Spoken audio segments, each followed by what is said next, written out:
भारत में एक और रामसर साइट घोषित कर दी गई है। इसकी घोषणा पर्यावरण, वन और जलवायु परिवर्तन मंत्री भूपेंद्र यादव के द्वारा की गई। इस प्रकार से भारत में रामसर साइट्स की संख्या बढ़कर के 99 हो गई है। 99वें रामसर स्थल के रूप में किसको घोषित किया गया है? उत्तर प्रदेश के अलीगढ़ के पास स्थित शेखा झील बर्ड सेंचुरी को घोषित किया गया है। शेखा झील बर्ड सेंचुरी को घोषित किया गया है। आप जानते हैं कि जब हम किसी स्थल को रामसर स्थल के रूप में घोषित करते हैं तो इसका मतलब है कि उस स्थल को रामसर कन्वेंशन के अंतर्गत एक अंतर्राष्ट्रीय महत्व की आर्द्रभूमि माना गया है और अंतर्राष्ट्रीय महत्व की आर्द्रभूमि माने जाने के साथ साथ उसका सतत प्रबंधन करना जरूरी है। तो रामसर स्थल की जो घोषणा की जाती है वो रामसर कन्वेंशन के अंतर्गत की जाती है, जो कि एक अंतर्राष्ट्रीय संधि है जो कब अस्तित्व में आई थी? 2 फरवरी 1971 में अस्तित्व में आई थी। यही कारण है कि हर वर्ष 2 फरवरी को अंतर्राष्ट्रीय आर्द्रभूमि दिवस या विश्व आर्द्रभूमि दिवस मनाया जाता है। जो रामसर कन्वेंशन है ये लागू कब हुआ था? 1975 में हुआ था। भारत रामसर कन्वेंशन से कब जुड़ा था? 1 फरवरी 1982 में भारत रामसर कन्वेंशन से जुड़ा था। भारत के वे कौन से पहले स्थल थे जिनको रामसर कन्वेंशन के अंतर्गत अंतर्राष्ट्रीय महत्व की आर्द्रभूमि का दर्जा दिया गया था? 2 स्थल थे। एक था ओडिशा में स्थित चिल्का झील, इसको दर्जा प्रदान किया गया था, और राजस्थान के केलादेव नेशनल पार्क कब डेजिग्नेट किया गया था? इनको 1981 में रामसर स्थल के रूप में डेजिग्नेट किया गया था।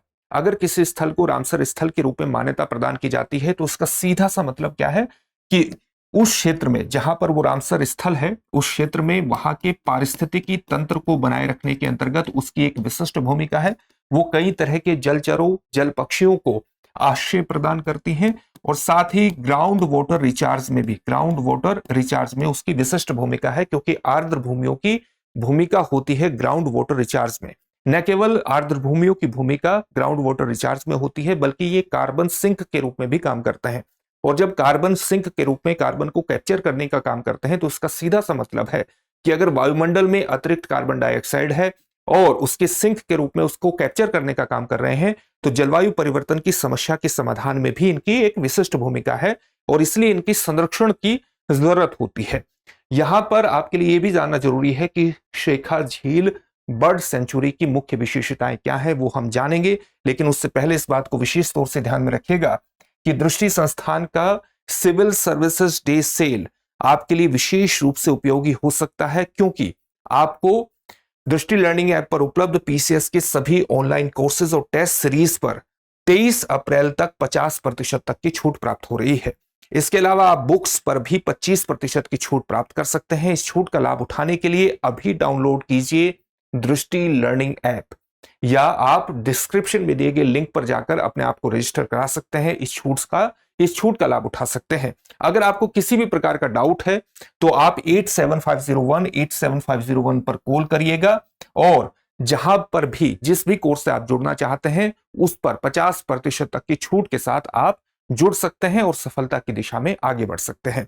अब हम देखते हैं कि जो नई रामसर साइट घोषित की गई है जिसके कारण भारत में रामसर साइट की संख्या बढ़कर के 99 हो गई है और उत्तर प्रदेश में रामसर साइट की संख्या बढ़कर के 12 हो गई है, जिसका नाम है शेखा बर्ड सेंचुरी, शेखा झील बर्ड सेंचुरी। इसकी मुख्य विशेषताएं क्या है? इसकी सबसे मुख्य विशेषताओं में ये शामिल है कि ये जो अंतरराष्ट्रीय प्रवासी पक्षी मार्ग है जिसको आप सेंट्रल एशियन फ्लाईवे के नाम से जानते हैं, ये सेंट्रल एशियन फ्लाईवे के नाम से जानते हैं, जो कि आर्कटिक से लेकर के हिंद महासागर तक फैला हुआ है, जिसमें भारत सहित 30 अन्य देश आते हैं। लगभग 30 देश इसमें आते हैं और इसमें न केवल आर्कटिक का क्षेत्र आता है बल्कि सेंट्रल एशियन देश भी आते हैं, साउथ एशियन देश आते हैं, हिंद महासागर तक ये फैला हुआ है। उसी मार्ग में ये शेखा झील बर्ड सेंचुरी पड़ती है। इस प्रकार से ये प्रवासी पक्षियों के लिए स्टॉप ओवर के रूप में काम करती है, यानी उनको आश्रय प्रदान करती है, विश्राम स्थल के रूप में उनको एक सहारा प्रदान करती है शेखा झील बर्ड सेंचुरी। यहां पर कई तरह के जल पक्षी पाए जाते हैं, अलग अलग तरह की बत्तख यहां आपको देखने को मिलेगी। इसके अलावा जो पेंटेड स्टॉक है वो आपको यहां पर देखने को मिलेगा। बार हेडेड गूज जैसी प्रजातियां भी आपको यहां देखने को मिल जाएगी। इसके अलावा इस क्षेत्र के पारिस्थितिकी तंत्र को बनाए रखने में तो इसकी एक विशिष्ट भूमिका है ही। उत्तर प्रदेश के लिए भविष्य में एक महत्वपूर्ण इको टूरिज्म का क्षेत्र हो सकता है, क्योंकि इसको अब रामसर स्थल के रूप में मान्यता प्रदान की गई है। तो निश्चित रूप से यहां पर फोटोग्राफी करने वाले और अन्य जो आप कह सकते हैं कि एडवेंचर करने वाले लोगों के लिए एक आकर्षण केंद्र बनेगा, और साथ ही जो एक पक्षियों को देखने वाले लोग हैं उनकी भी यहां पर लगातार आने की संभावना और ज्यादा बढ़ जाएगी, और इसके संरक्षण को तो बढ़ावा मिलेगा ही। अब इससे जुड़े हुए एक प्रश्न को देख लेते हैं। प्रश्न क्या है? प्रश्न है, हाल ही में दो कथन दिए गए हैं। हाल ही में शेखा झील बर्ड सेंचुरी यानी पक्षी अभ्यारण्य को रामसर साइट घोषित किया गया है, और दूसरा कथन है यह उत्तर प्रदेश की पहली रामसर साइट है। आपके सामने ऑप्शंस क्या हैं? इनमें से कौन सा सही है? कौन सा या कौन से सही है या है, आपको यह बताना है। केवल एक कथन सही है, केवल कथन एक सही है, केवल कथन दो सही है, दोनों कथन सही है, या दोनों कथन गलत है? इस प्रश्न का उत्तर कमेंट बॉक्स में कमेंट करके जरूर दीजिएगा। साथ ही इस वीडियो को लाइक करते रहिए।